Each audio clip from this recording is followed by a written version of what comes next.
My name is Bill. Welcome to Night Terrors this week. And we're starting right now. Telepathic Twins. I gotta say the title first. The second week in a row I forgot. Oh, good. Another suggestion from Green Tea. Beautiful. Thank you, Green Tea. Oh, no, that was looking at the first one again. Thank you for the first one, Green Tea. And welcome to Elder Grown and Takama Plateau and Gotcha Man. If you value what I do on the Night Terrors channel, one way to support me is through Patreon. Become a patron of the show by clicking on the Patreon link in the description below. Thanks for your support. Brooke Birch says hello to everyone. Welcome, Brooke. Thanks for the report, Elder. Let's get started.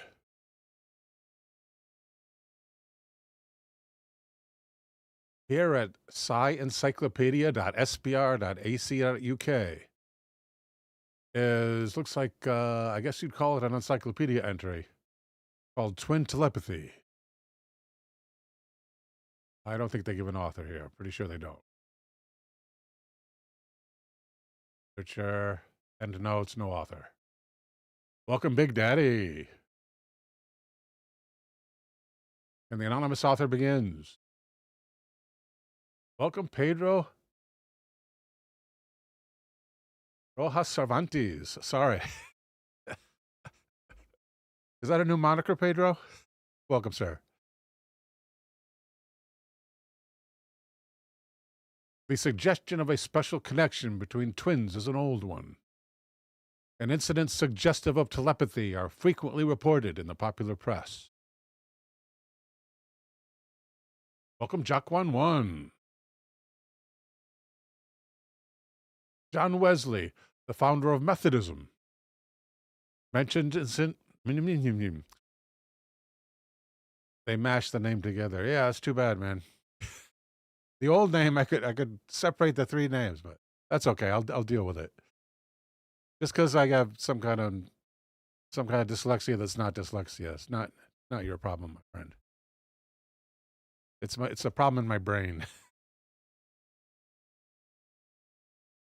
Wesley, the founder of Methodism, mentions in his again mentions in his journal for 1781.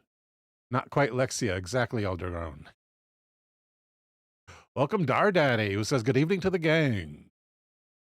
I can't read it myself, says Mr. Cervantes. Mentions in the journal of April 1781. Welcome to Shane Riley, who says hello to all. Mentions a pair of twin sisters, between whom there is so strange a sympathy, that if either of them is ill, or particularly affected at any time, the other is so likewise. Welcome to Stinky8481.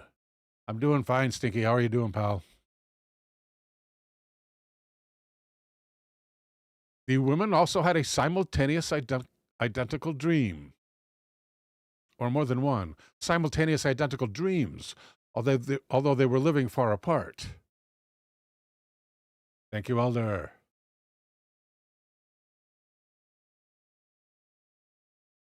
Another early reference is found in Catherine Crowe's The Night Side of Nature from 1848. Wow, thank you, Elder Grown. Where she writes of an admirable sympathy that was generally manifested more or less between all persons twin-born, implying this is already common knowledge. She mentions a woman who showed symptoms of drowning at the precise time that her twin was indeed suffering the same fate. Twin sympathy was the subject of a novel, The Corsican Brothers. Big Daddy asks, is there any way you can set up a lobby or something ahead of your stream? Set up a lobby. Well, technically I could do a... technically I could do I could like schedule them ahead. I could do that. What would be the advantage of that, my friend? Is there an advantage to that? Do you think that would get more people to come around? Because if you think it would, I'll give it a shot.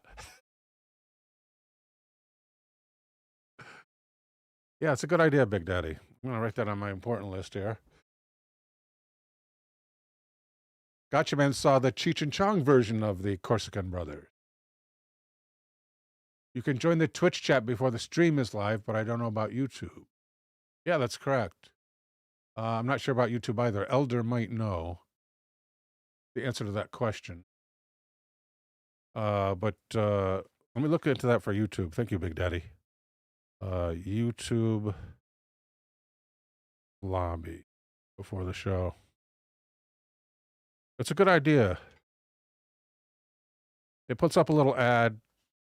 Well, it puts up your thumbnail, however long you want it before the show starts. I think they might it might be in blocks of time, or they might let you say exactly how much time before. But I might do that like maybe a half hour before or something like that. Yeah, something like that.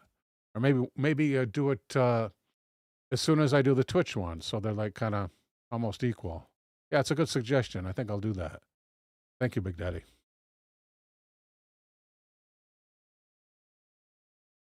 Yeah, that's what you call a premiere. Thank you, Elder. Thank you, T-Plateau. Much appreciated, madam. T-Plateau has finally returned from shopping. I shouldn't say finally. It's almost as if you live within walking distance, T-Plateau. Welcome to Scodolaro. Yeah, Scodolaro 1. Scodolaro 1 says, hello, fellow YouTube amigos. Hello to you, amigo.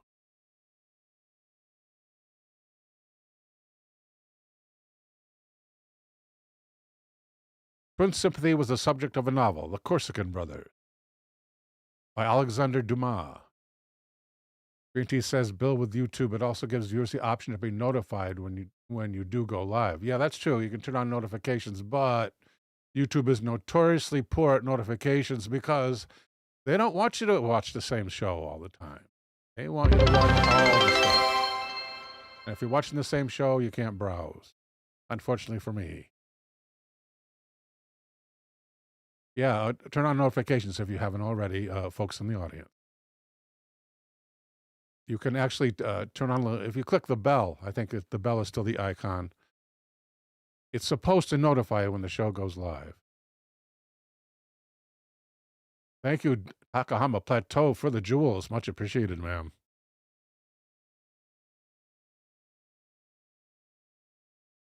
And in the Corsican Brothers, the leading character is one of a pair of conjoined twins who were separated at birth. This, he explains, quote, means that however far apart we are now, we still have one and the same body, so that whatever impression, physical or mental, one of us perceives has its after effect on the other, end quote. Big Daddy says, I've missed streams. I have an alarm that goes off, and I'd like to have the TV on while yours starts automatically. Right. Good thinking. Welcome to Ryu 1972. Have you noticed that YouTube also past maybe 2 years has been adding numbers to the end of some usernames? Or like, who knows why? I mean, duplicate usernames exist. Why add numbers to them? Doesn't make sense to me. Maybe that's a requirement now since 2 years. Who knows? It bugs me. And when I reply to comments, I try to reply to every comment. When I reply to those comments to the videos, I usually strip the numbers off if it looks like some random nonsense number on the end. I don't remember them having numbers on the end before a couple years ago. Shane Riley agrees. Welcome, Shane. Shane, did they put that? Did they tack that onto your current username without your consent? Godalaro is watching from Playa del Carmen in Mexico. Playa del Carmen, Mexico. Ryu loves Street Fighter and made this name in 2001. So Ryu 1972 was derived from from Street Fighter. And, yes, they did tack it on, says Shane Riley. That's not good. Elder says, imagine if conjoined twins were affected by quantum entanglement.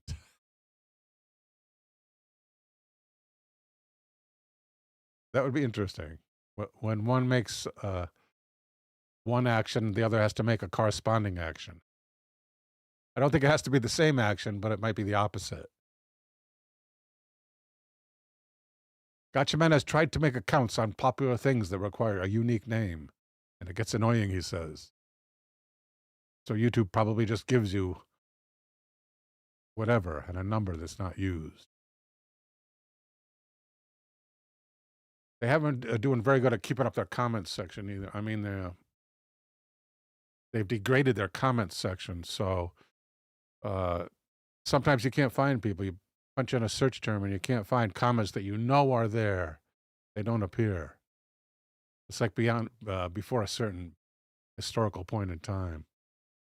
Yeah, YouTube's going down the tubes.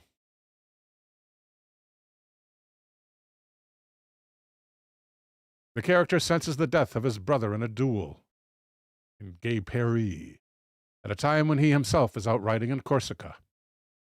Evidence later emerged to suggest that this fictional incident may have been based on fact. In 1863, a French doctor named Baum was able to investigate at firsthand a very unusual and complicated case of what he called we're going to call it self-harm, between two twins that also included identical dreams. He found it sufficiently remarkable to publish a detailed account of it in a leading medical journal. Green Tea says YouTube has gotten too big for its britches. Yeah, that happened a bit ago. That probably happened when Google bought it. This and similar cases of apparent synchronized insanity prompted the scientist Francis Galton to carry out a study of 35 twins that he was able to contact. He found an extremely close resemblance in 11 of them and gave an example of what struck him as more than coincidence. Here's a quote from that. One of the most curious anecdotes that I have received concerning this similarity of ideas was that one twin, we'll call her Twin A. That's a man. We'll call him Twin A, happened to be in a town in Scotland and bought a set of champagne glasses which caught his attention as a surprise for his brother B. While at the same time, brother B, being in England, bought a similar set of precisely the same pattern as a surprise for brother A. Reminds me of the old story of the woman who cuts her hair and the man who buys the comb. He added that other anecdotes of like kind have reached me about these twins, but gives no details. Such cases are often dismissed as incidents of concordance, rather than telepathy. Concordance. Discordance means two things are different. Concordance means two things are the same, I guess. Yet, while the former could account for the brothers' preference for identical glasses, the former being concordance, it could hardly explain their presumably spontaneous wishes to surprise each other at the same time. Early research. When the Society for Psychical Research was founded in 1882, I'm thinking perhaps Britain, The word telepathy being coined in the same year by Frederick Myers.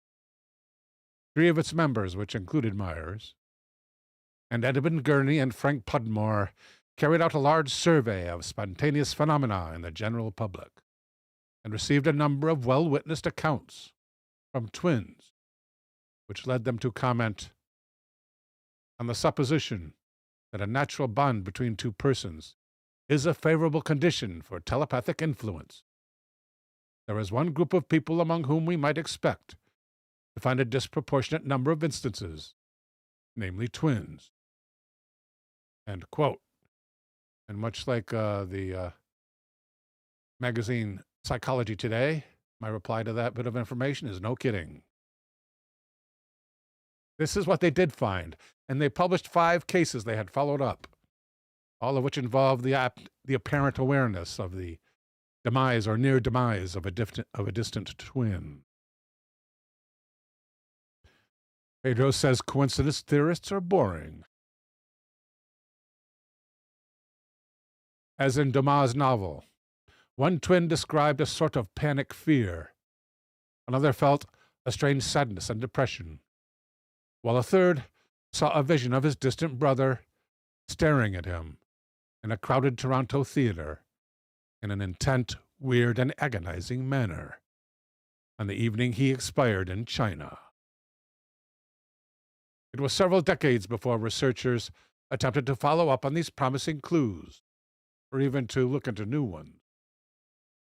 In 1942, zoology professor and twin H. Newman of the University of Chicago published a book that included a chapter on super twins, in which he cited several examples of apparent telepathy, which he had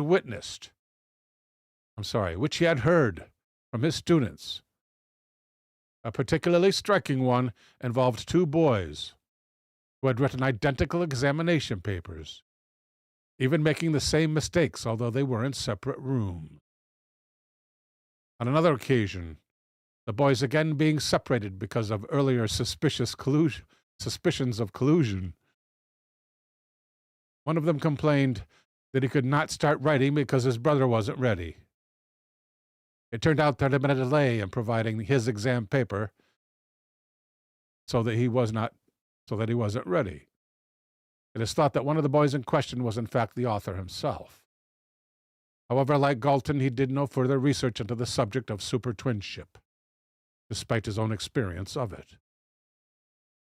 Half a century later, it was still possible for recognized twin expert Nancy Segal of the University of Minnesota to state in an interview that such studies of twin telepathy as there had been were so poorly done you couldn't even use them to make an informed judgment. This may have been true of a majority of a very small number of studies, but there were notable exceptions. In 1961, a team of Toronto-based psychologists set out to design a telepathy experiment under conditions, quote, that give the phenomena we study every opportunity to emerge, end quote. They chose twins being aware that a strong emotional bond made telepathy more likely to occur. They questioned a large group of them and found that about a third believed they could communicate by telepathy, several being convinced they had already done so, especially when their co-twin had a problem.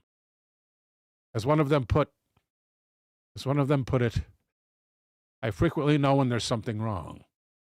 I just feel on edge and unhappy for no reason. Although the Toronto team never managed to carry out their experiment, their advice to future researchers remains useful. The twins had to be as identical as possible, even to the extent of thinking of themselves as one person. And it says here, some do. I hope not too many. And they had to be good at visualizing, since there seemed to be a link between telepathy and being able to create imagery in your head. 4 years later, 2 ophthalmologists from Philadelphia published a brief paper in a leading science journal in which they claimed to have shown that telepathic influences could actually be instrumentally recorded by artificially inducing alpha rhythm in one pair of twins. They showed that the other's brain went into alpha at exactly the same time through what they controversially called extrasensory induction. There were weaknesses in this enterprising experiment, which its authors described as preliminary. There is good reason to think that the strong criticism their paper received was not only out of proportion to its defects, but served to suppress any attempts to pursue this new line of inquiry, as other authors explicitly hoped. A solitary exception was the similar claim made in 1967 by a team from Rockland State Hospital using a plethysmograph, a now obsolete device which measures blood volume.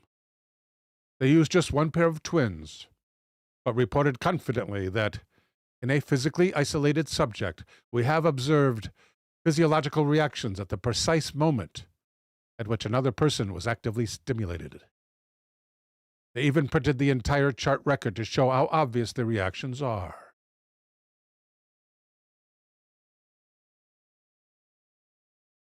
Obvious they may seem, yet the researchers mentioned in both of the above experiments found that such reactions were not observed between all twins. Although they had each shown that it was possible to make instrumented recordings of what appeared to be telepathy in action, it was to be some 40 years before there was any sustained attempt to follow up their work. By the end of the 20th century, research into twin telepathy had not made much progress, despite the abundance of anecdotal evidence for it. Critics preferred alternative explanations. As late as 2011, when is this article dated? Probably not shown since they don't show an author.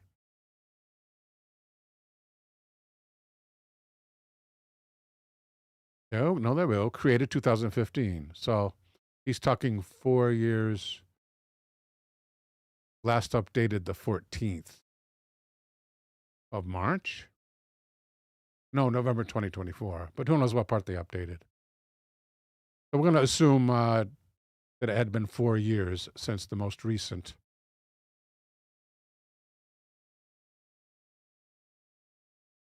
And I thought I had this down. Yes, I did. Yes, 2011.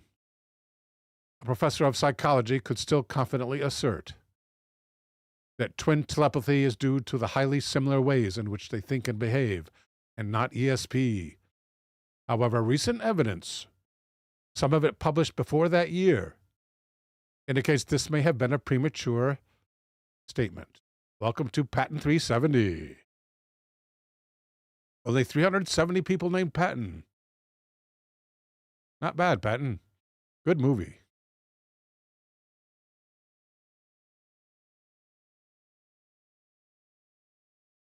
Much of the early research involved very small numbers of subjects, with no attempt to select them for susceptibility to telepathy. It was also assumed that all identical twins were alike, and so should be able to demonstrate telepathy on demand, regardless of type of test and type of twin. The term identical, welcome to Synchro 505. That provides all the incidental music for the show. The term identical, commonly used for what are more accurately known as monozygotic twins, is misleading, for there can be considerable differences among them, as Galton had noticed in his survey mentioned above. Some remain closely bonded throughout their lives, while others assert their independence from an early age. In extreme cases, even severing relations between the twins. It can be fairly said that some identical twins are more identical than others, and some very much more so. How could this be? Monozygotic twins come into being when a fertilized egg or zygote splits into two or more. We could be talking identical triplets or whatever. Two or more zygotes in the womb, each of which evolves as a genetically identical yet individual entity. Studies of a large number of monozygotic twins at the University of Indiana have shown that the timing of the split has a marked effect on the twins' personalities. The late splitters, who have not been given their own sacs and placentas, showing much stronger bonding with each other,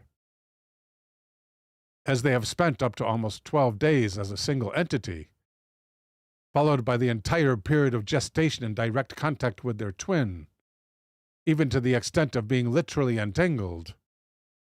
We might suppose that they are more likely to display telepathy than early splitters. There are promising indications that this is so, but it has yet to be fully confirmed experimentally. Another problem the researcher must face is that telepathy as experienced by twins is typically spontaneous and therefore difficult to reproduce in a lab setting. This is especially true when, as so often occurs, the distant stimulus is a distressing one, such as an accident, pain, disease, or unalivement. Yet I'm starting to laugh on unalivement there. Just the word itself. Having to use the word itself is kind of funny. Yet there have been several attempts to do this without putting subjects live at risk, with some success. The first was in 1997, when a popular television program included an experiment in front of a live audience. Here, Twin A, seated in front of a large pyramid, the $25,000 pyramid, was put into a light trance state, while her sister B was in a distant and soundproof room, wired to a polygraph that recorded her respiration, heartbeat, and galvanic skin response. After some time of relaxing meditation, the pyramid was made to explode with a loud bang. Great. Just torture your subjects, why don't you? Giving Twin A a considerable shock, as it is called in this article. At the same time, all channels monitoring B peaked sharply. This was a useful pilot project for more tightly controlled experiments to follow. It showed that when twins were carefully selected, as these were, and submitted to a surprise stimulus, they are far more likely to react than they might. This is not written correctly. They are far more likely to react than they might succeed in the type of telepathy therapy experiment that involves guessing symbols on cards. Well, okay, that can be a telepathy experiment. It can also be other kinds of experiments, but it can be a telepathy experiment. Far more likely to react than they might succeed in the type of telepathy experiment that involves guessing symbols on cards. Following this program, along with a popular book and a journal article on twin telepathy, 4 similar experiments using a polygraph were shown on different channels. This gave some support to the view that telepathy can be shown not only to cause a physical response, but also to be instrumentally recorded as it does so. Surprise stimuli used included plunging a hand or foot into ice-cold water against their will, giving a mild electric shock before telling them about it, and making sudden loud noises by bursting balloons or dropping plates of china.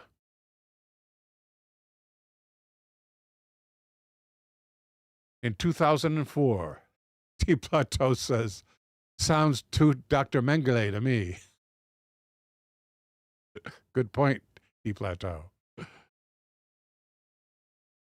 In 2004, a survey by the Department of Twin Research and Genetic Epidemiology of King's College London elicited more than 5,000 replies.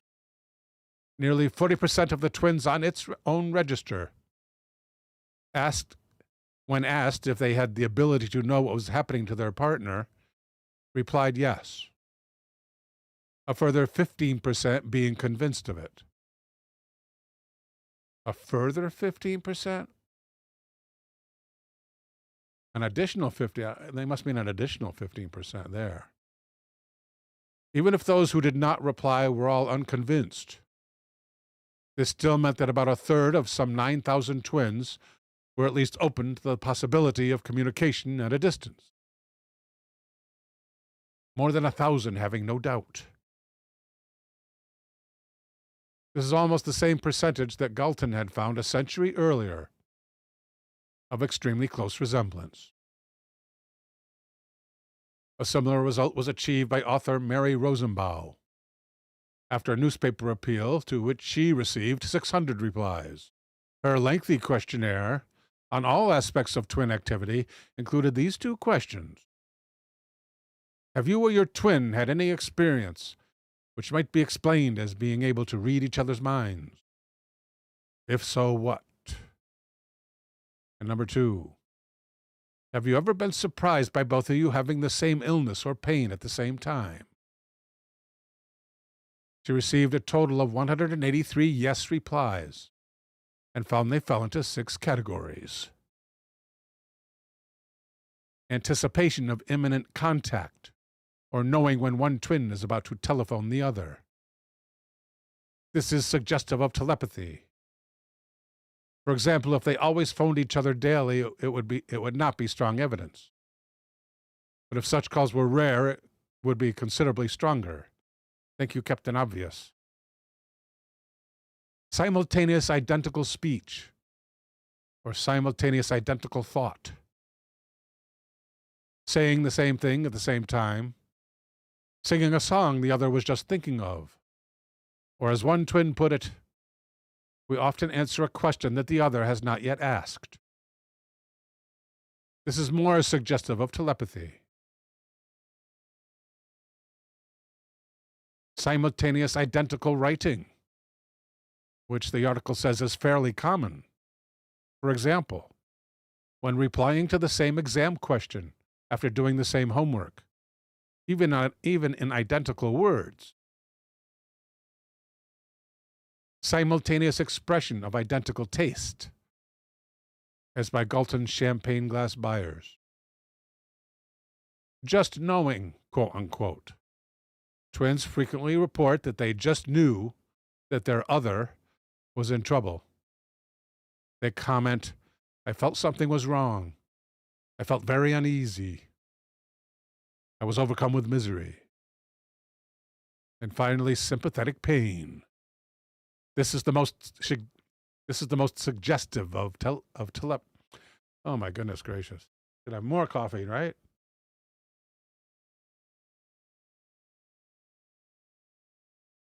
Black Silk, not a paid endorsement. This is the most suggestive of telepathy, especially when it coincides with a distant accident, which can hardly be ascribed to genetic or any other kind of concordance. One might say coincidence. You could substitute coincidence with concordance in this article, although they have different meanings. A particularly striking example, which was filmed at the time and later shown on TV, showed a 6-year-old girl with a plainly visible black eye, assuring her mother that she had not had an accident and felt no pain, while her sister had been involved in a playground tumble that had left her with an even blacker eye, the same one, and in considerable pain. There are several similar incidents on record. Those I'd like to see. What's number 18? We can open in a new tab. Let's do that. We don't have to go to it now. That's good. More detailed subsequent surveys with twins gave clear support to earlier findings. While a surprising number of fraternal or dizygotic twins reported instances of both telepathy and shared dreams, monozygotic twins reported almost twice as many of each. Thus, there is now compelling evidence that some monozygotic twins and some no fewer dizygotic twins have experienced some form of communication at a distance with their brothers or sisters in a way as yet unexplained. We have here future research. Is it interesting at all? Telepathy is, of course, not restricted to twins. There have been other detailed studies of purported reincarnations involving twins. But despite more than 2 centuries of well-documented evidence and some promising starts, twin telepathy remains generally neglected. It seems like they should definitely research it. I mean, from what I've read so far, And this is backed up by scientific sources that are notated. And I'm starting to believe in telepathy here. That's so weird. I've always thought, could it be, similar to my UFO revelation of mere scant months ago? Yeah, I bet it's real.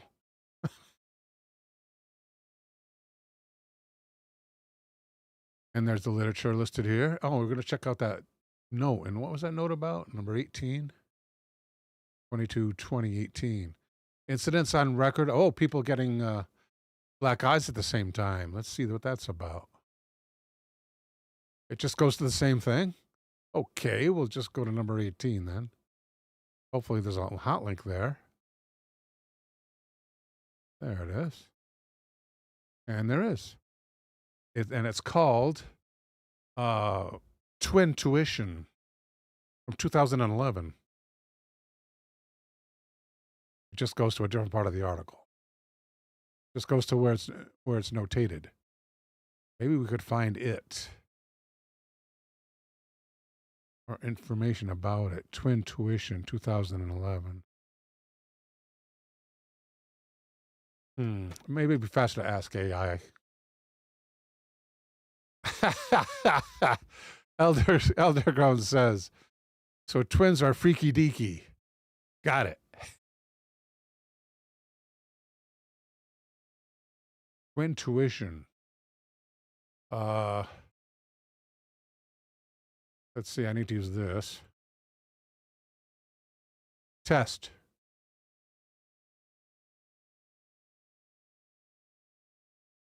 I need anecdotal examples similar to the ones contained in the publication. Whoa, wrong one. Thought I copied Twin Tuition.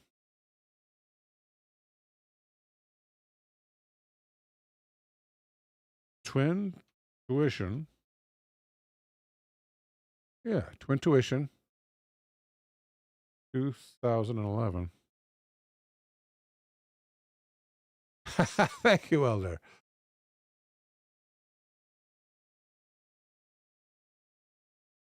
I cannot locate a credible source confirming a publication entitled Twin Tuition. Oh, God damn it. So excuse my language there, kids. Don't do what I do. Do as I say.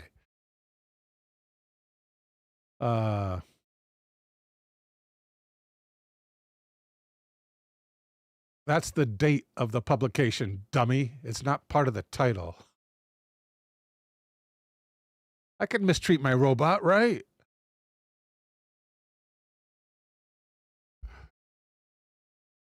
Gotchaman says, come play with us forever and ever and ever. Do you have a PS5? Must be stepping on someone else's conversation here.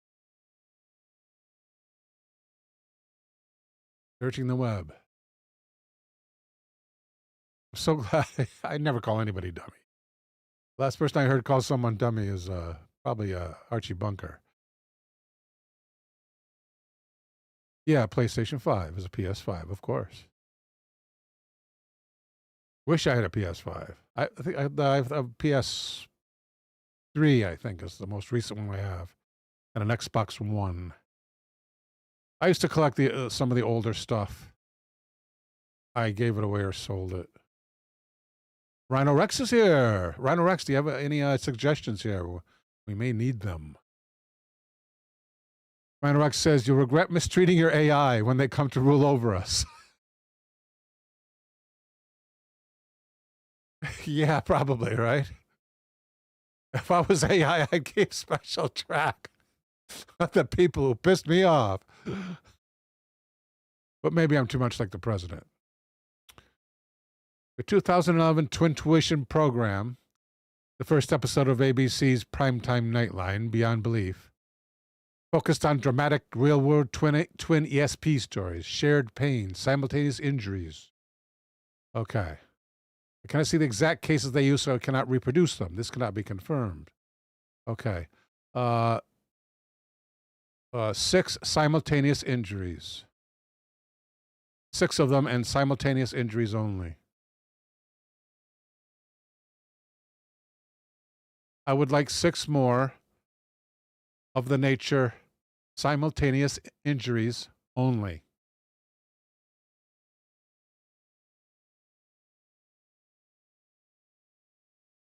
Rhinorex says, no, sorry, not this time, not yet. Anyways, been a real busy couple of weeks. It was Fred Simpson. Wait. Now I got to do the Street Beater song. That was the theme song to Samson and Son, right? Samson and Son? No suggestions. That's it. Oh, because you've been busy. Okay, I see. I forgot even what I say myself.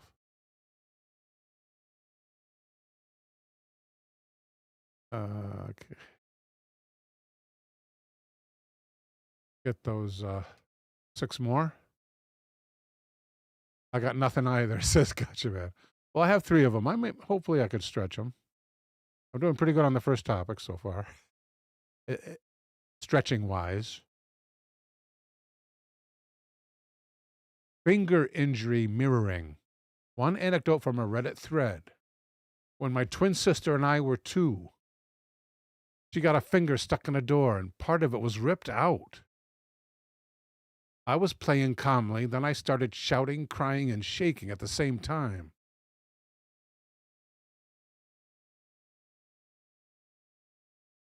Knee pain when twin fractured leg. I used to date a twin. His twin brother came back from vacation with a broken leg. My ex said, oh, I wondered why my knee was hurting. Brother falling off countertop. Identical twin here. My father took me while my brother stayed home. My brother fell off the counter and hit his head. My mother asked, what happened to Turnip? The twin, though distant, was holding his head and wouldn't stop crying. What happened to Turnip? How is that applicable?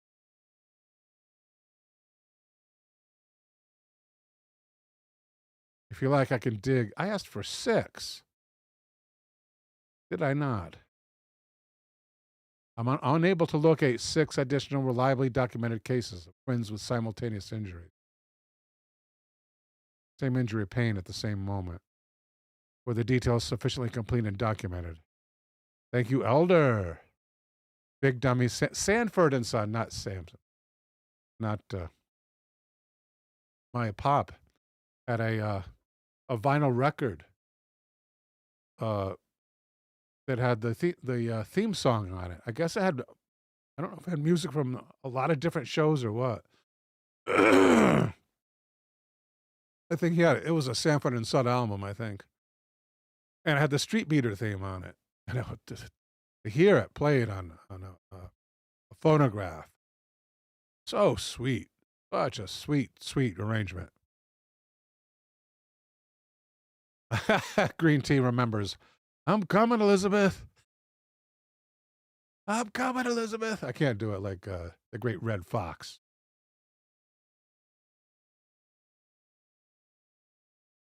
Oh, that's a good one, T Plateau. Thank you.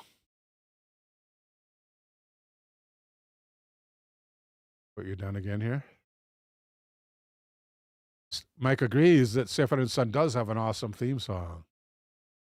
Yeah, too bad we can't freaking play it. Yeah, but it sounds so much better than on television. On television, it sounds tinny. But to hear the actual arrangement, beautiful, beautiful music. I think I get much of my love of music from my pop. He would he would like buy records economically. Like he just comb through the records for the albums for $1 each section and stuff like that. Me too, but he found some really good stuff. Movie soundtracks, a lot of it. Rhino Rex, thank you. I like it.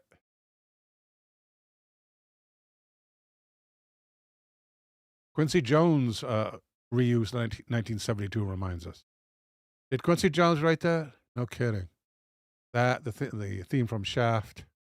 Super theme. That I had an 8-track tape of. A quad 8-track tape. Before, if you guys aren't familiar with the quad, it was stereo times 2, actually. Recorded from, instead of for 2 ears, recorded from 4 points in the room. They called it quadraphonic. That went on a style fast. Same with Sensor Round. Remember that? For a while they had even TV sets that you could output Sensor Round sound from. Where in the theaters where you get the earthquake sound, or you feel the earthquake with the big rumbling, or feel it in your chest. Thank you, Rhino Rex. I'll be saving all these, by the way, people, in case we don't get to them tonight. These are all gold. All I've gotten so far. Super nice. Thank you, Rhino.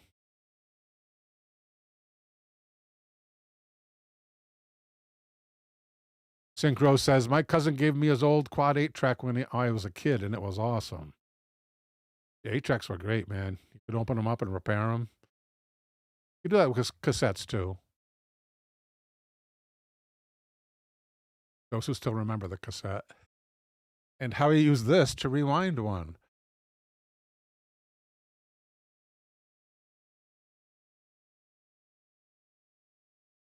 Yeah, remember those days?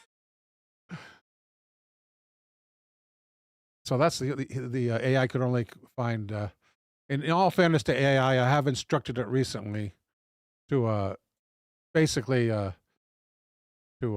only report things that are verified.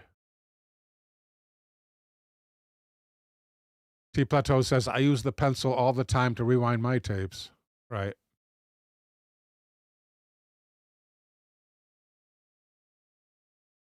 Excellent, Rhino Rex. We're going to grab that too. We probably are getting into next week territory, but I'm not going to let that slide. Thank you, T-Ceratops. Much appreciated, ma'am. In fact, I'm going to change that to T-Ceratops by editing the title here. There we go. So I know where from it comes, so I didn't edit the right part. I want to do a rename instead. Doesn't matter if I edit the content. It matters if I edit the title here. There we go. Thank you, T-Ceratops.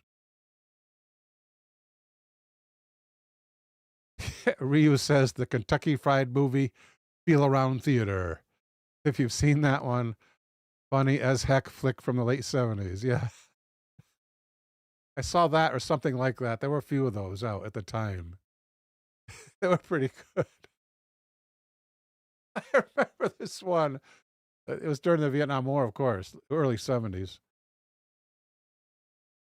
Ooh. Thank you, Gotcha Man. Gonna copy that. Now we're definitely getting to the next week territory, but thank you so much, sir. And rename that to a link.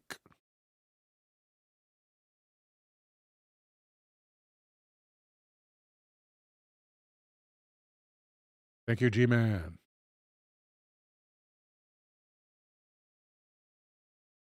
They were doing a fake news report about Vietnam, using the making up fake Vietnamese place names that were definitely blue. And I don't mean politically. I mean the way that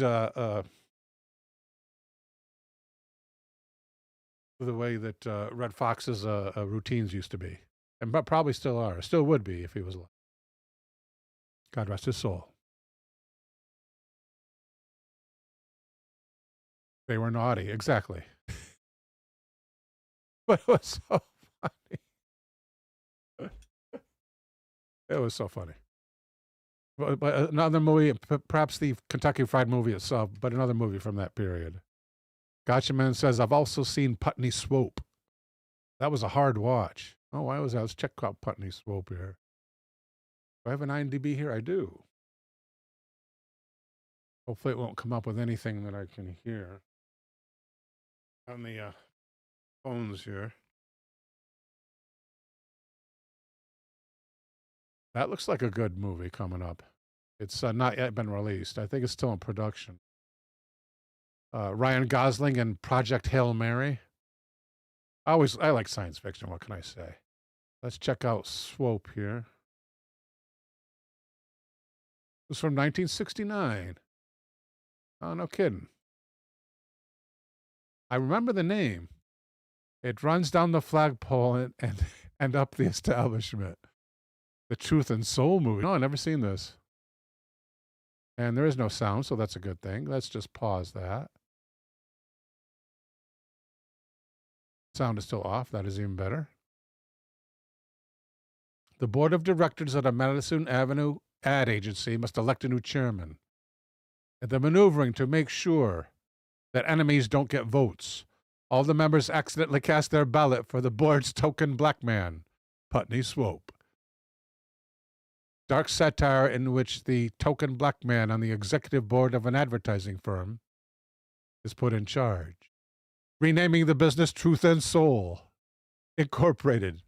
He replaces the tight regime of moneyed white ad men with his militant brothers. Soon afterwards, however, the power that comes with its position takes its toll on him.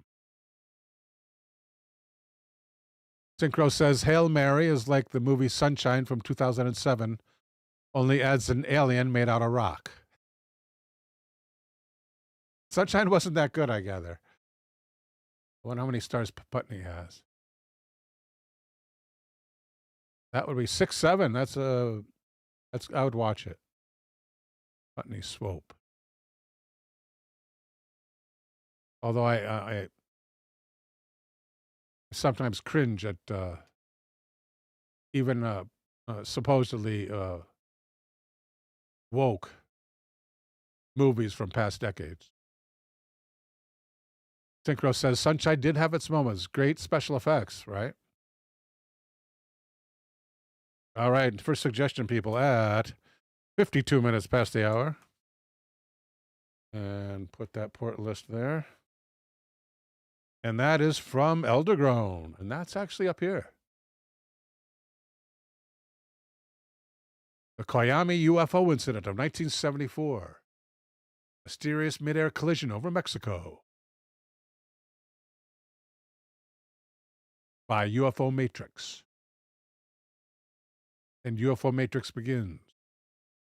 AI picture.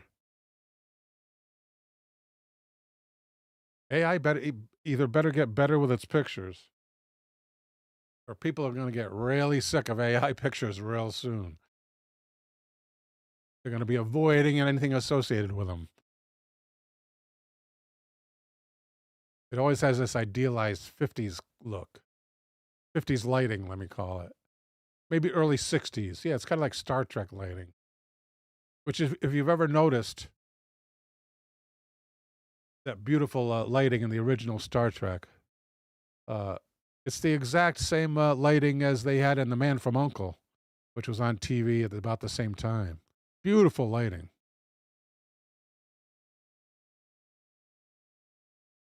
The Coyame UFO Incident is one of the most intriguing and controversial UFO cases in Latin America. On August the 5th, 1974, an unidentified flying object reportedly collided with a small civilian aircraft near the town of Coyame in the Chihuahuan Desert, New Mexico, not New Mexico, Mexico itself. The incident, often likened to Mexico's own Roswell, has sparked numerous conspiracy theories, particularly surrounding an alleged U.S. military intervention and a subsequent cover-up. According to declassified documents and independent investigations, U.S. radar stations detected an unidentified object entering North American airspace from the Gulf of Mexico.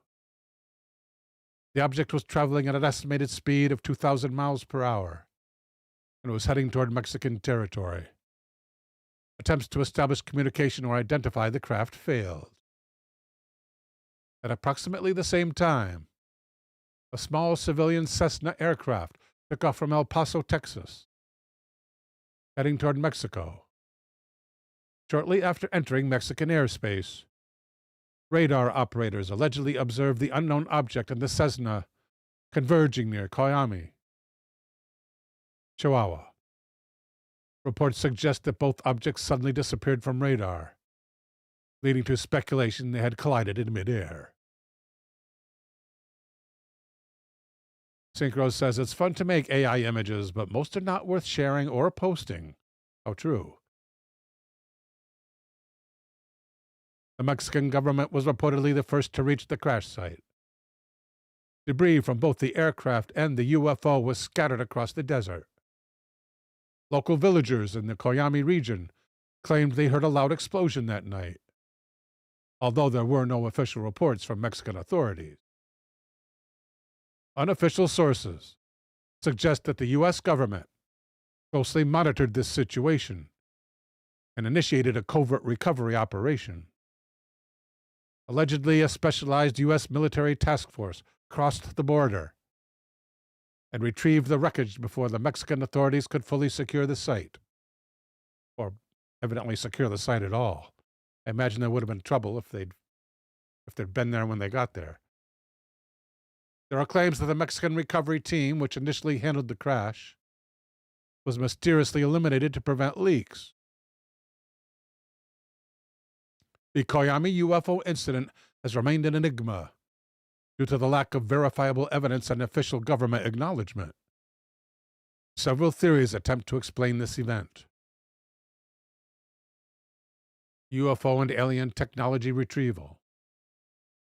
Some researchers believe the U.S. retrieved an ET craft and its occupants, mirroring the Roswell case. Cold War espionage. A more skeptical theory suggests the unknown object was an advanced experimental aircraft of Soviet origin, rather than an alien spacecraft. Meteorite impact. Some skeptics propose that the object could have been a meteorite, which coincidentally crashed near the Cessna, leading to misinterpretations of the event. Well, the Cessna never arrived, right? I'm assuming the Cessna never arrived. If they knew where it took off from, I assume they know what plane it was. Welcome, Tina Tomaszewski. Tina is one of the original gangsters of Night Terrors. Welcome, Tina T.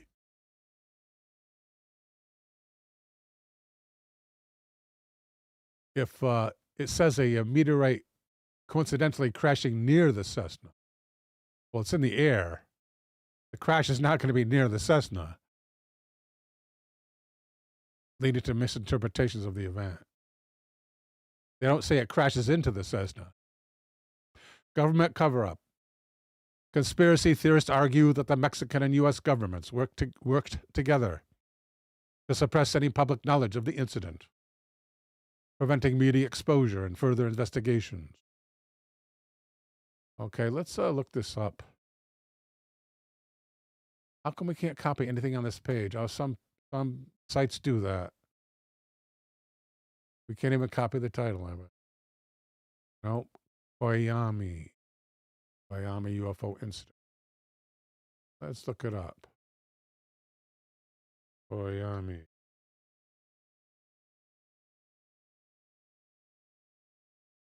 All caps. I'm shouting there.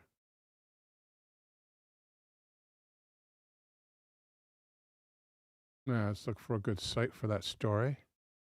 How about the UFO Matrix? It's a nonprofit website, according to its domain.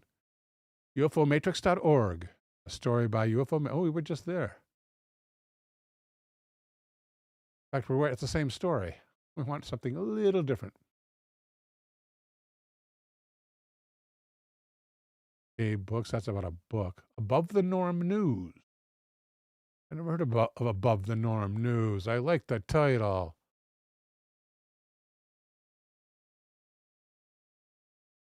Above the Norm News.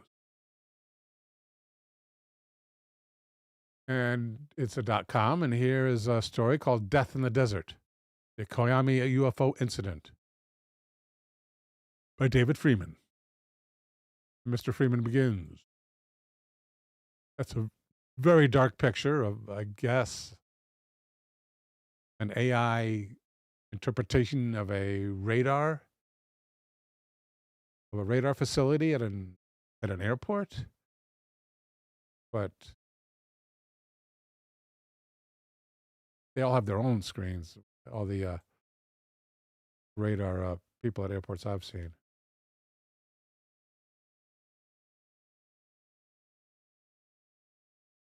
Patton says, "Hi, Bill, again. Welcome back, Patton. And thank you for your service."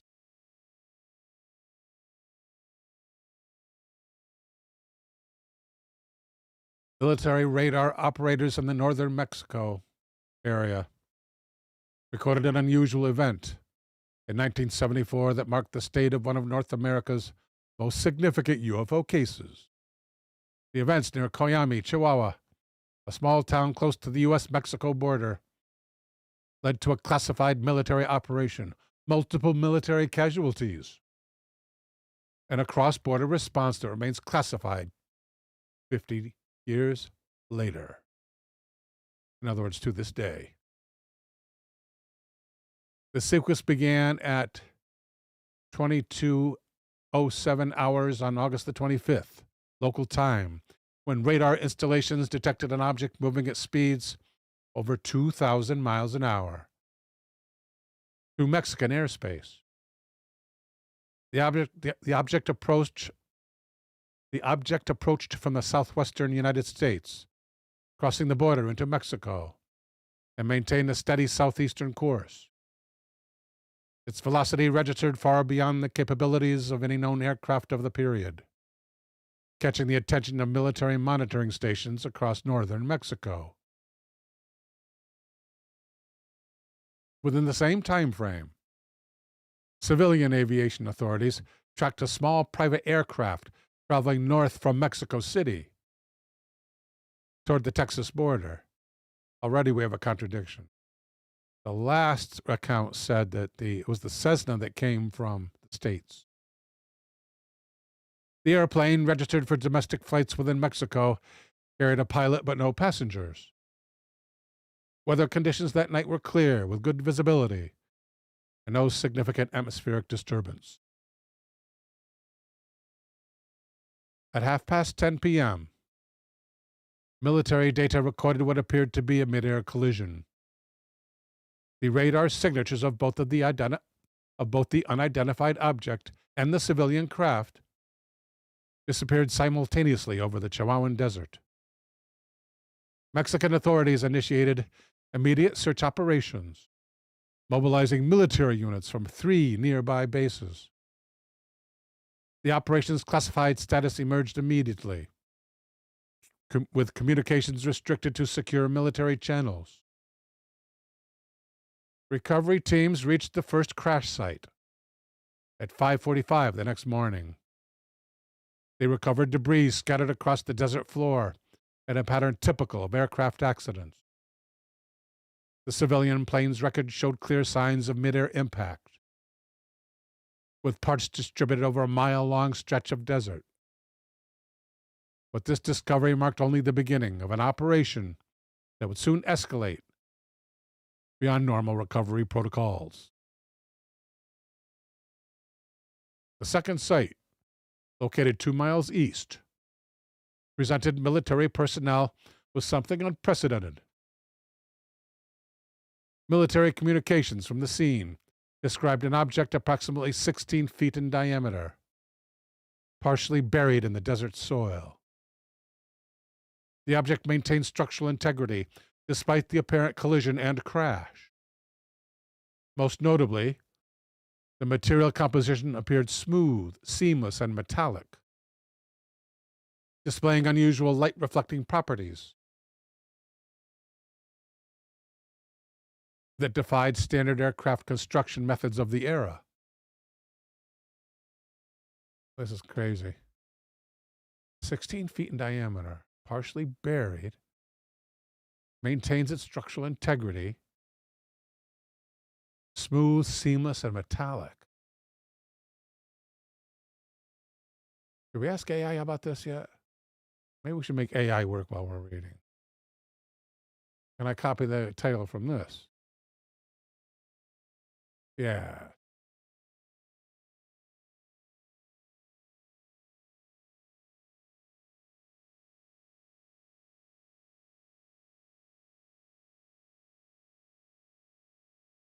I would like all confirmed details of the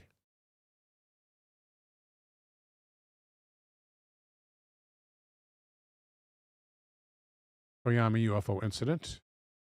I don't need to put confirmed, actually, because I included that in my pre-instructions to the AI. And we'll let him think about that.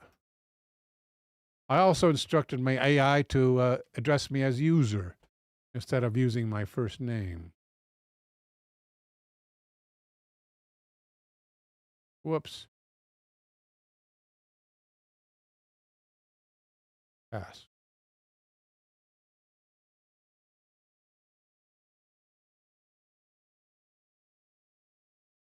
Within the same time frame. Wait, it's from the other one, right? Or is that from the... No, that's from this one.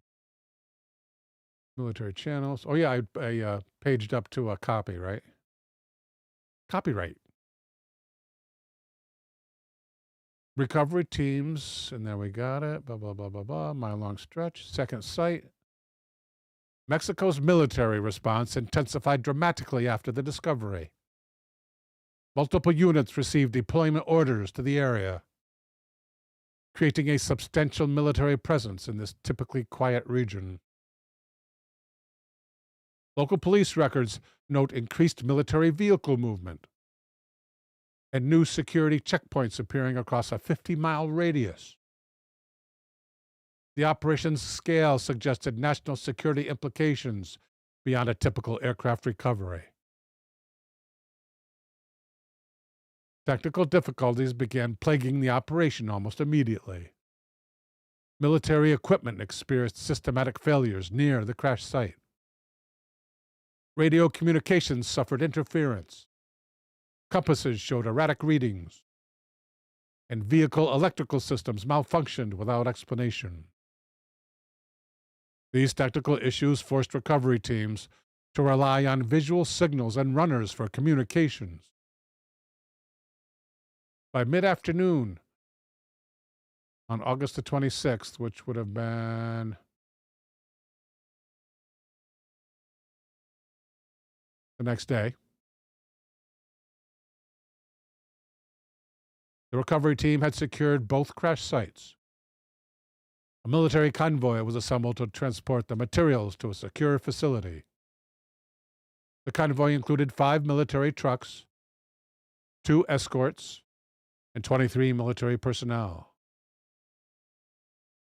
The transport operation began at 1830 hours, at 6:30 p.m., heading east on a classified route through the desert.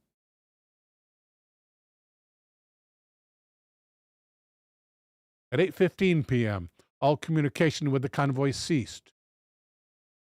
Search teams dispatched to investigate found the convoy vehicles stopped in formation, their engines silent, with all 23 military personnel deceased.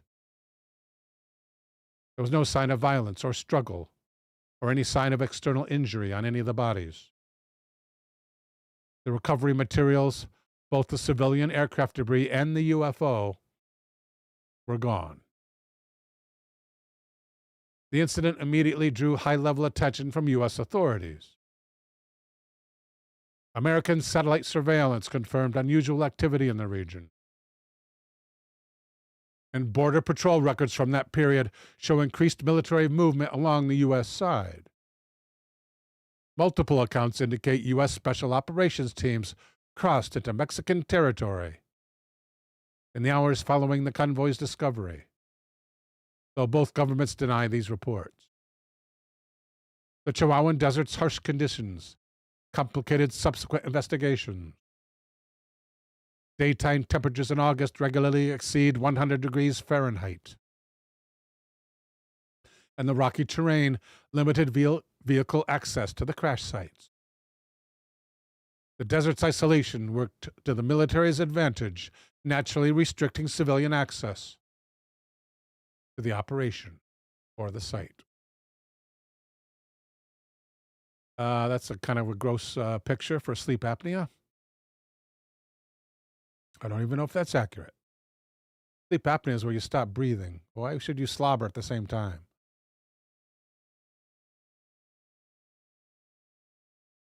Yeah, that's derogatory to everyone with sleep apnea.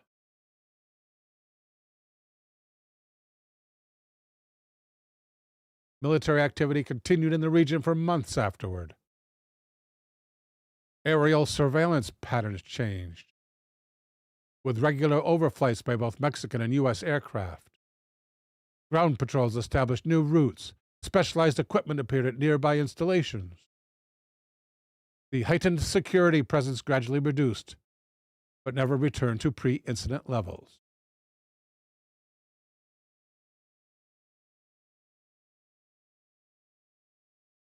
Thank you, Tina. The technical aspects of the case deserve particular attention. The original radar data shows the UFO performing maneuvers impossible for aircraft of the era, probably our era too. It maintained speeds of over Mach 2.5, without producing sonic booms.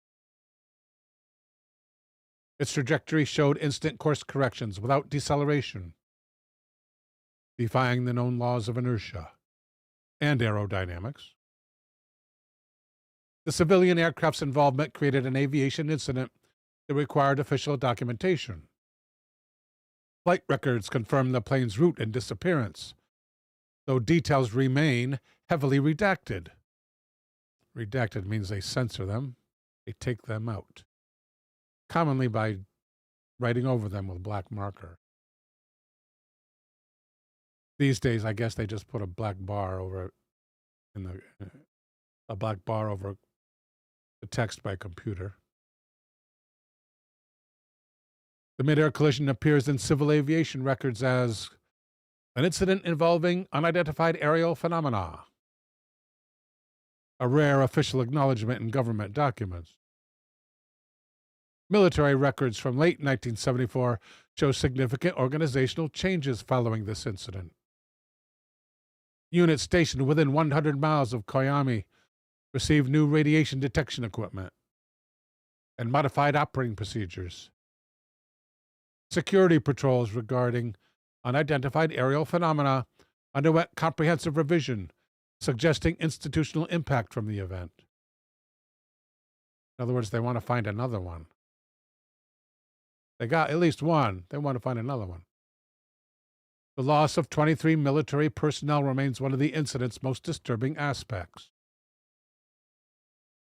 Death certificates were issued citing classified military operations as the cause of death, providing no additional details to family members.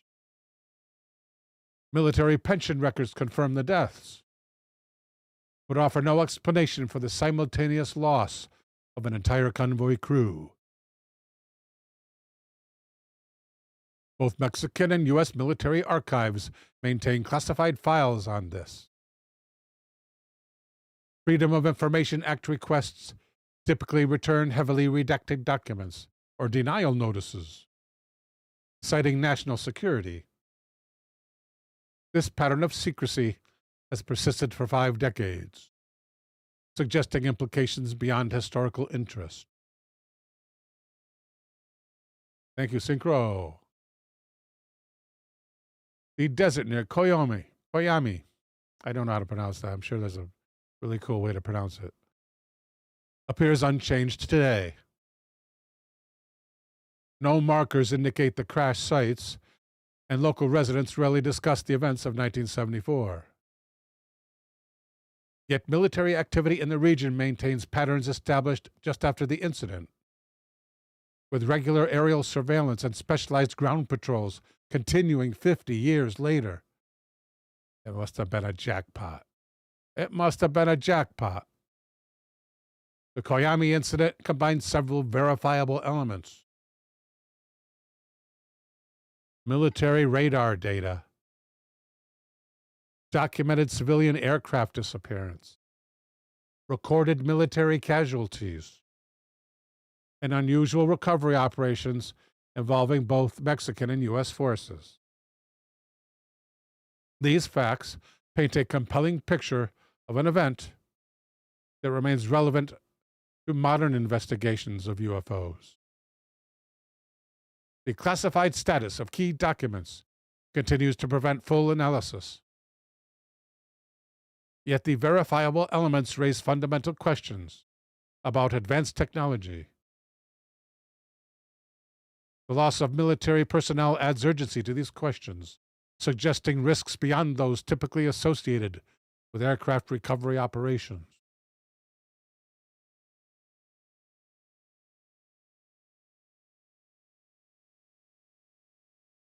Cool. And thank you, Elder. Coming up at 16 minutes past the hour is a suggestion from T Plateau, which is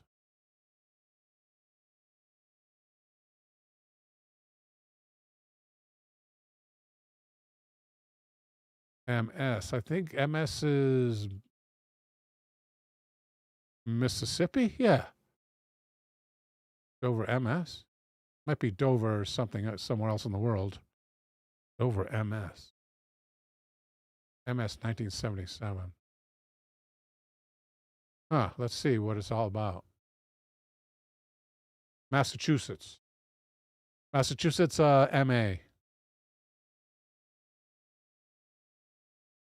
Just put an A there. Thank you, Taco, for following up on that.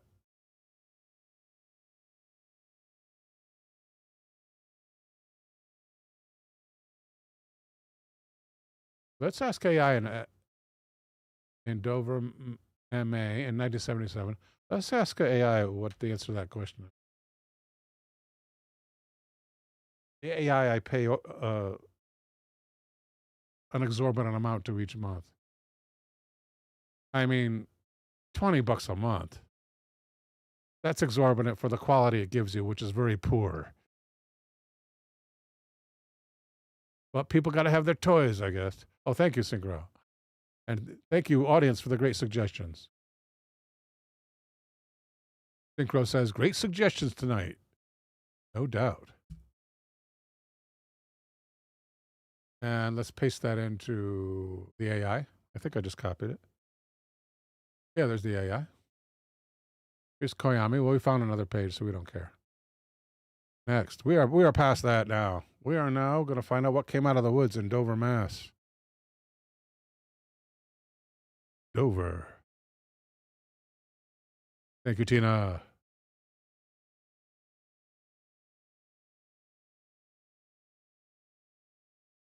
Oh, cool. The creature. Does it have a name?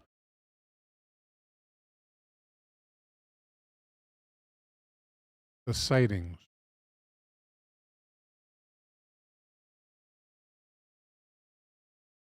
Synchro likes grok. Yeah, I never tried grok. I was sort of put off of it during its, let's say, political phase. Sure, you've heard of that. So, and since ChatGPT was free, Grok 2 is probably for the base level. Thanks for the report, Mr. Patton. Or do I say general?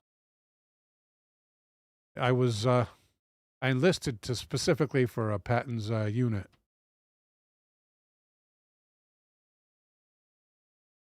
The 3rd Armored Division. When I served in the U.S. Army. Cool. So, did they have a name for this creature? Summary.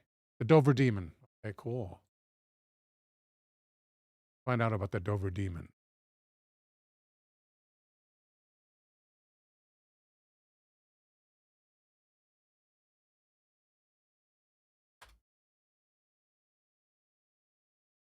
Tina is sick of politics.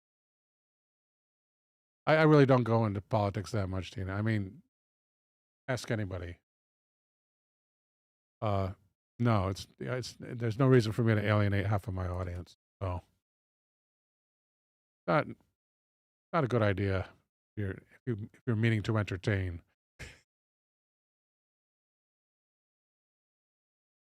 I did one political video a long time ago during the original show, the original Night Terrors videos.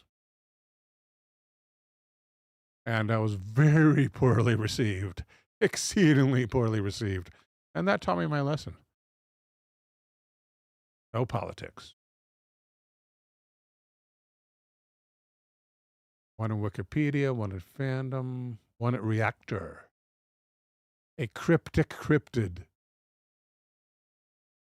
Well, that's kind of a, what do you say? Superfluous, right? Redundant. The redundancy department. Are you under 18 years old? No. Here at reactormag.com is a story by Judith Tarr entitled The Dover Demon, a Cryptic Cryptid.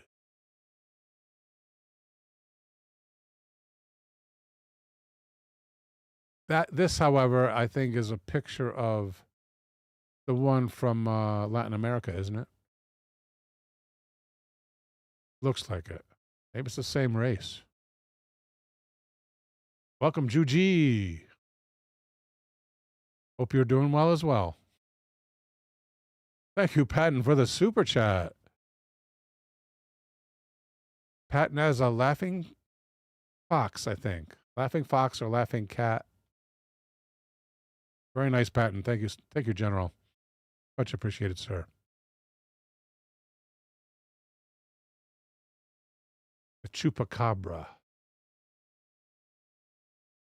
Asks Synchro. No, that's not the one I'm thinking about. I'm thinking about the one where, oh gosh.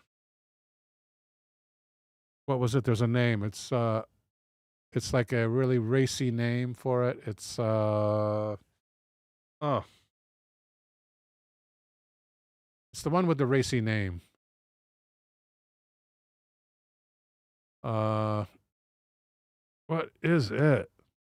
Oh, I can't remember. And Ms. Tarr begins. I had not heard of the Dover Demon until I happened to be noodling around in the back matter of Hunter Shea's novel about the Jersey Devil. He horrified this cryptid as well. It's not the Mothman, not the Rake. I'm thinking about I want to help Bill. Don't know the really racy name, says Tina. You are forgiven. It happened in Latin America. And these girls saw the alien on the way home or something like that. And it was like crouching against a wall or something like that. It had red eyes just like this. It looked kind of just like this picture. It wasn't a slee stack, Ryu.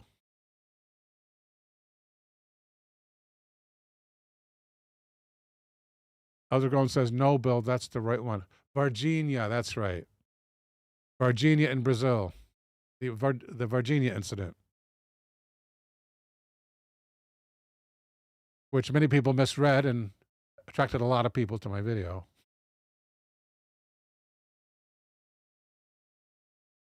Cover your children's ears. In a way, it's a counterpoint to New Jersey's official state cryptid. Relatively new, little known, and only seen over a period of 2 days. I'm a little surprised that the paranormal shows haven't picked up on this yet. It's quite obscure. Apart from a few local reports at the time, and on anniversaries of the sightings. The Lost Tapes Blair Witched it in 2009. There was a short film in 2017, and that's pretty much it. The story is that on April the 21st and April the 22nd in 1977 in Dover, Massachusetts, 3 teens had separate sightings of a weird-looking creature. 2 on the first night and 1 on the second. They described a smallish, orangey pink entity, maybe 3 feet tall, with an oversized watermelon-shaped head and glowing red eyes, a small, skinny body, and long, thin fingers. They all drew pictures of it, which were remarkably similar. And here, since there's a hot link here, let's look at the images. Oh, look at that, Leia. Are there more than one? Go next image. No. Like just one. Goes back to the owl. For Bill Bartlett's original sketch of the Dover Demon. Let's take a better look at that. 1, 2, 3, 4, 5, 4. And it looks like a super chat from Patton again. Thank you, Patton, for, yeah, it is. Thank you, Patton, for the second super chat. Patton says, Happy Thanksgiving to Bill. Thank you, Patton. Damn. You were the man. T Plateau says, that is the ugliest thing. Yeah, it's pretty gross, right? And look at this one up here, where the fingers are much longer. Look at how long, and you could tell it's fingers because they're here at the end of the arm and here at the end of the arm too. That's crazy. And yet here, wait, maybe that's the original, and that's the artist's conception or something like that. Although he's a pretty fair artist. If you do both of these, there are similarities. Watermelon-shaped head, huh? So that's 4 clicks up. Okay. It didn't approach the witnesses, let alone attack them. It was just there, perched on a rock, or standing by the road, or scurrying off into the woods. 2 of the witnesses were driving by in cars and saw the thing caught in the headlights. The third was on foot, walking down the road. The most skeptical interpretation is that this is a children's hoax. It was spring vacation. They were bored. They were all in on it. If that's the case, it's a little odd they waited a couple of weeks to report the sightings. None of them has ever confessed to the hoax that I've been able to find. And there were no sightings afterward, nor copycats. The creature appeared, showed itself, and disappeared, and was never seen again. What was it? Maybe it was an alien, continues the author.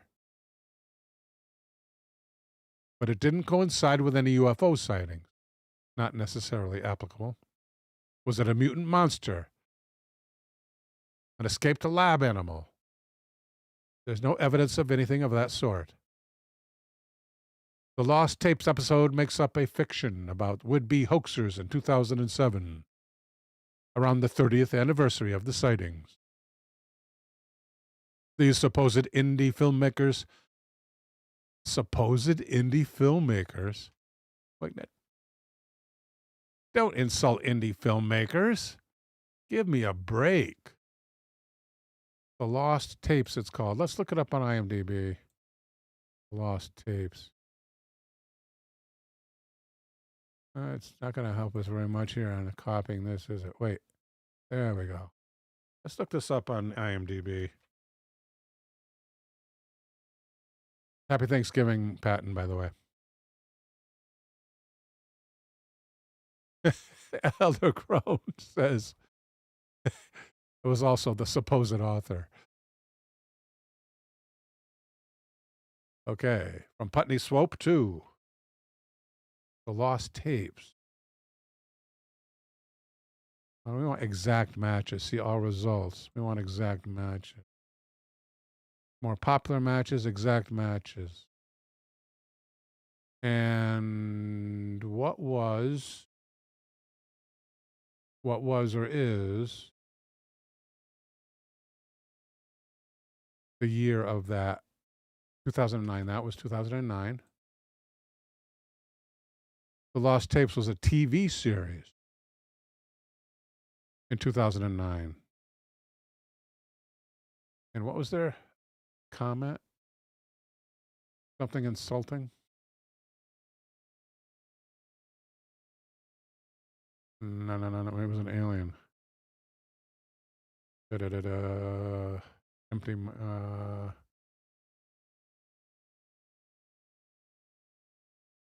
Headlights. Kid hoax. The Lost Tapes episode makes up a fiction about would-be hoaxes in 2007, around the 30th anniversary of the sighting. Yet it gives that date as 2009. Maybe that's just when the film was released. Oh wait, they call it an independent film. These supposed indie filmmakers, so that can't be the series. We need another 2009. Is there any more of these results? Evidently not. That's it. And Eldergon may have found it. Well, thank you, Big Daddy. I got your suggestion. Thank you so much, sir. As I said, we may not get to this today, but this will be stored in my vault. And we will revisit it next time. Moving it to our active area. Thank you, Big D.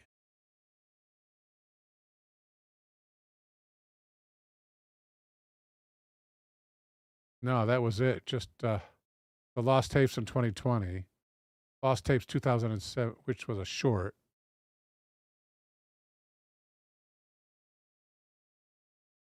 Popular matches. Where's the goddamn one from 2009?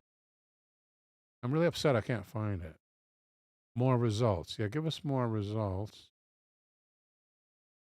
Search the Lost Tapes within, I don't see indie. I'm looking for an independent film.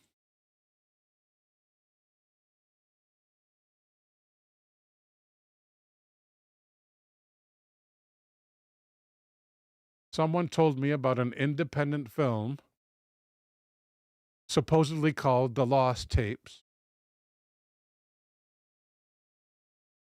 And I'll put quotes.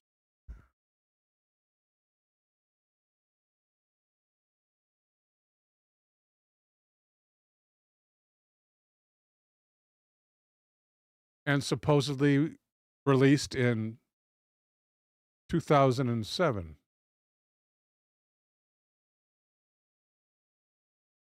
Make that 2009. Can you verify the existence of this or a similar film which involves a demon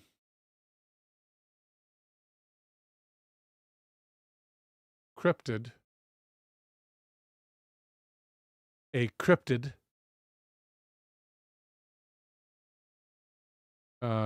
the dragon does not know the word cryptid.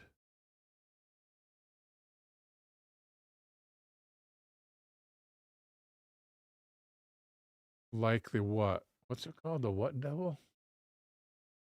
The Dover demon. Like the Dover, Massachusetts demon.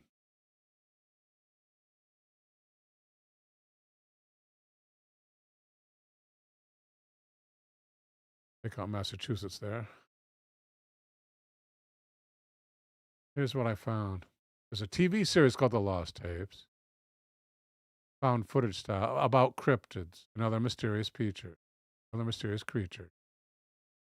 that series, there is an episode titled Dover Demon, which covers the Dover Demon cryptid. The fandom wiki describes that episode as 4 friends try to make hoax footage of the Dover Demon in the woods, but they encounter the real thing. That sounds like a scary movie. Thank you, Elder.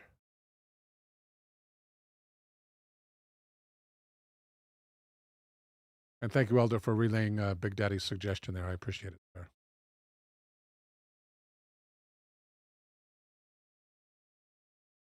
All right. Back to the Dover Demon. And that was just a picture. There we go. And that was here. These supposed indie filmmakers concoct a plan to dress a guy in a cheap monster suit and film a fake attack and rake in the cash.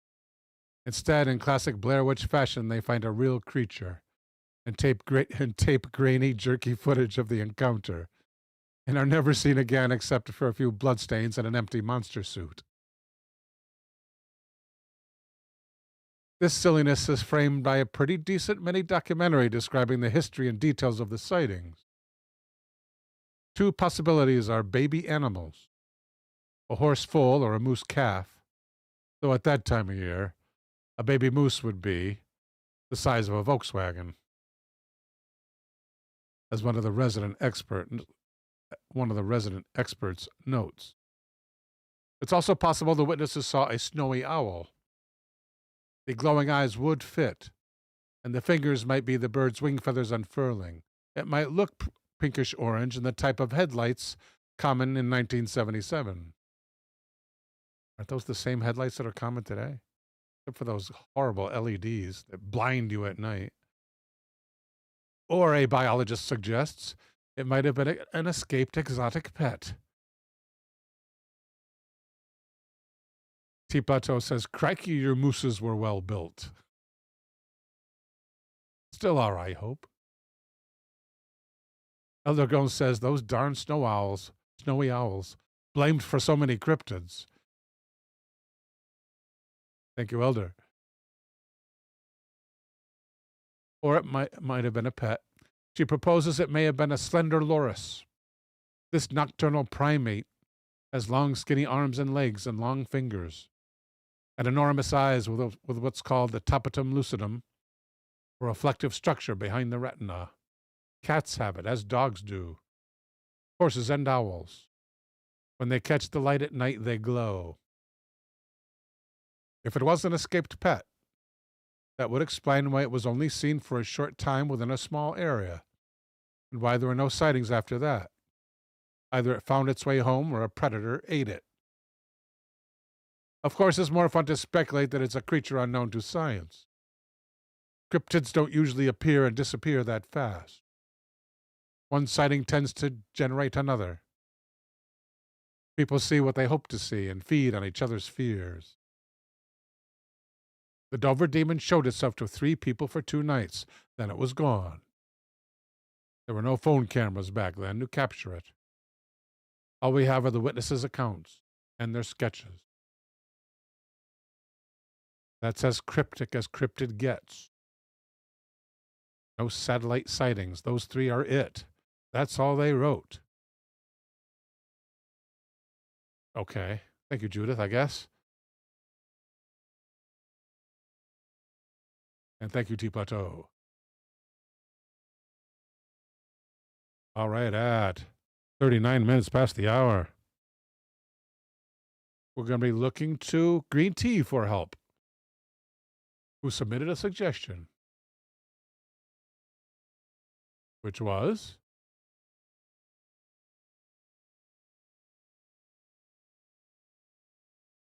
Shirley Hitchings and the Battersea Poltergeist. Very nice, Green Tea. Thank you. Much appreciated. Delete that part. Enter on that part. Where have I heard Battersea? I think I tried to do a video about this once with BBC footage, and it was a copyright banned. 56? No, I think the one I saw was from early 60s. Like, no, I think this was it. Battersea, London. Let me get back at the BBC here by reading the story from their own website.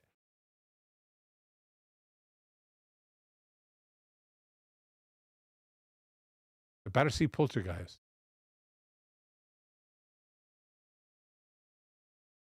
gallery. Similar programs. Oh, no, no text. Okay. No, Swansea. Swansea was the one I used the BBC footage for. But Swansea. It was the Swansea Poltergeist, though.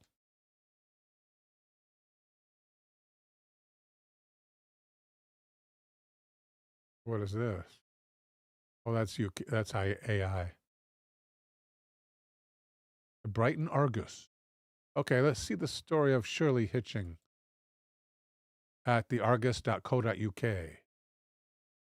where there is a story entitled The Battersea Poltergeist, the story of Shirley Hitching, written by Connie Stringer. I don't know why it's jumping all over the place. But were there any young children in the house? And Mr. Stringer begins.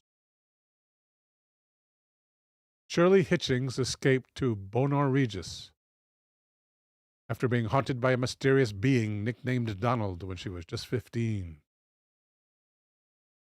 And what became one of Britain's longest and most terrifying accounts of a haunting. Actually, it's a poltergeist. Maybe it's haunting as well. Shirley and her family appeared to be plagued by the spirit. Gotta write down poltergeist here real quick. Objects would fly around rooms. Fires broke out spontaneously. Mysterious messages were left around their home at 63 Wycliffe Road in Battersea.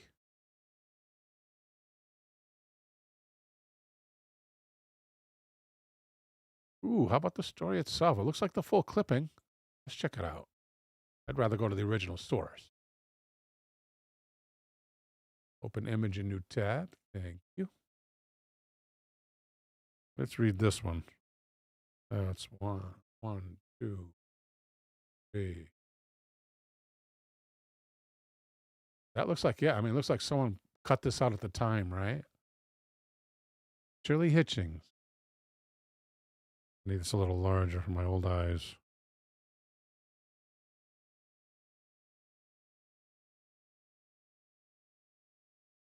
And that's just a picture of a 15-year-old, I guess. Hurled from her bed by a poltergeist. Their activities often center around young people. They knew that even back then. That's amazing. Now scientists are trying to unravel this, one of the world's most remarkable mysteries. And is that dated 56 or whatever it is?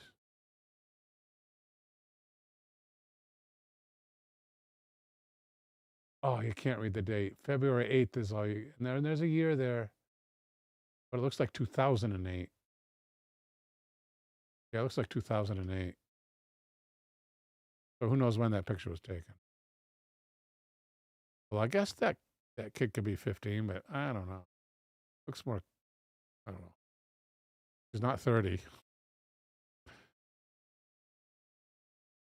Eldergrown says teen hormones fueled violent spectral activity. At least poltergeist activity they do. Begins today. In other words, poltergeists. Where did they get this out of? The Sunday Graphic, looks like. When Shirley Hitchings, vivaciously attractive 15-year-old of Wycliffe Road, Battersea, was thrown out of bed for the first time, she didn't worry about it too much. Just restlessness, she thought, as she climbed back. When it happened again, after the bedclothes had been dragged from her, she began to worry. Then she found that she was almost always accompanied by strange tapping noises, which followed her on the bus and to her work, and she worried even more.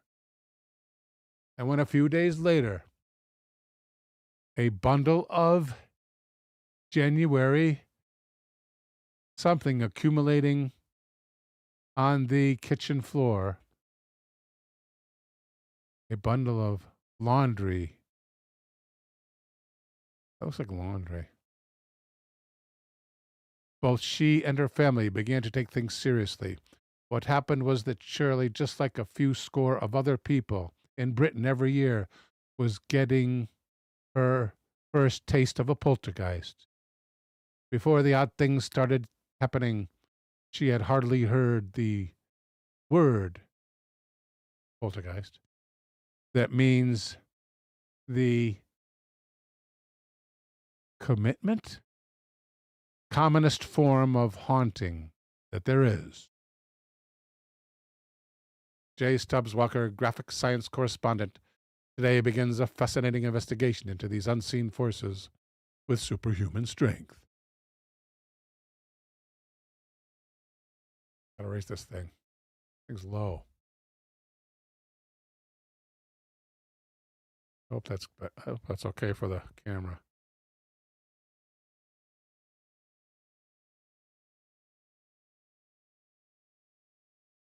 Oh, I didn't count either, did I? I did count, but I don't remember my count.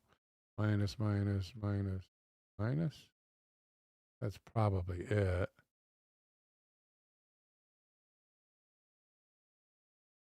Let's go there. Objects will fly around the room. Now a new Radio 4 drama documentary podcast.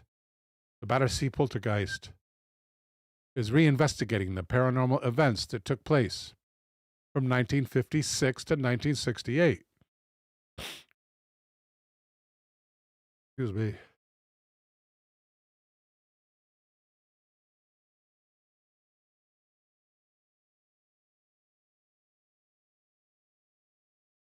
Need some juice.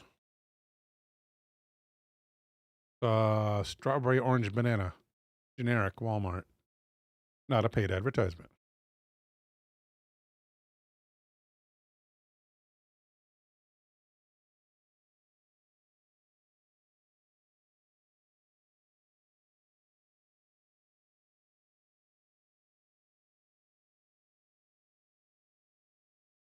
Underground says, I wish there were more radio dramas today. That would be cool. There's this one that I liked so much, I bought it myself. I've only listened to the first couple of episodes, though, called The Magic Island, where these people, where a person gets stuck on the Magic Island, and the thing about the island is it can disappear, and these other people go searching for the lost person type of thing. Strawberry orange banana. Yeah, it does taste pretty good, Tina. Unfortunately, with diet flavors, personally, I find that as they come out with new ones, you find a new one you really, really like, and then you drink so much of it that you kind of don't like it anymore. This is not too bad so far. The one I really, really like now is the tropical mango.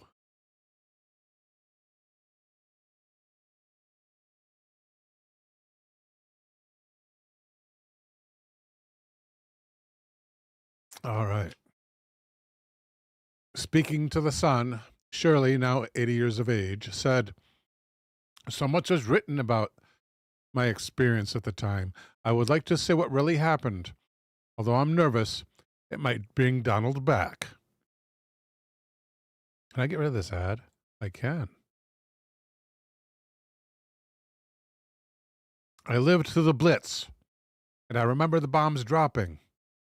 It was the same level of noise.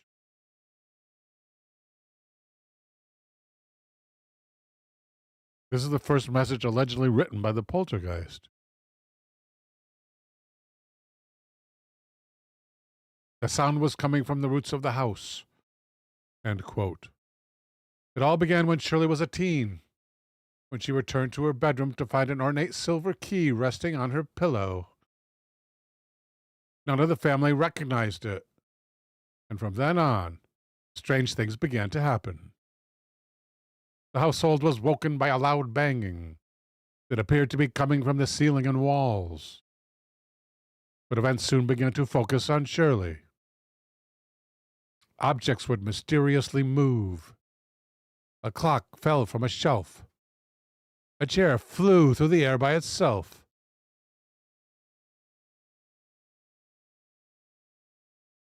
Perhaps most shockingly, a pile of tea towels were set alight. A pile. We'll say a pile. A pile of tea towels was set alight, and Shirley was even thrown out of her bed with the covers ripped off. She told the Sun, "I heard scratching coming from my headboard. It was horrendous. I'd say, 'Father, make it stop.' I didn't know what was happening to me. But everybody was pointing the finger at me. I knew I wasn't doing this. I'd always been brought up to be honest and never lie. Father asked me at one point if it was me, and I told him no. He said that's good enough for me." Shirley and her father were questioned by the police after they received reports that the devil was being summoned. Grandmother Ethel was convinced Donald was an evil spirit, and threw holy water over Shirley, but it didn't work. Now that is just poor writing. Through is not as if you're going through something. Through is T-H-R-E-W, right? She recalled Donald went berserk. The crucifix went flying across the room, and her curtains were left in shreds as if someone had got a knife to them. Someone had taken a knife to them. Us Americans would say. Us Americans, yeah. The ugly Americans. Shirley was unable to get a job and says she lost all her friends because of Donald. However, the family got used to him as the years went on, and he was eventually accepted as one of the family. In 1965, she and husband Derek moved to Bonar Regis, where they had a son, David, now 54, and daughter Karen, now 52, but Donald followed them. Shirley told the paper, "He would leave messages telling me what my parents were doing, and tell them what Derek and I were doing in great detail. He would snitch on us." Then suddenly, 3 years later, Donald fell silent. He left a final message with her parents saying he would leave the family in peace and goodbye. The mysterious key was never found again. And that's my Tina Tomaszewski alarm. Thank you, Tina, by the way. Which means that you guys should come back next week and see me on Saturday for the next Night Terrors this week. But what you should do next is follow Tina over to Peter McCarthy's channel, which is, of course, Dark Sayings, because he's starting a live show in just a little over 6 minutes. So until next week, may God bless and protect you all.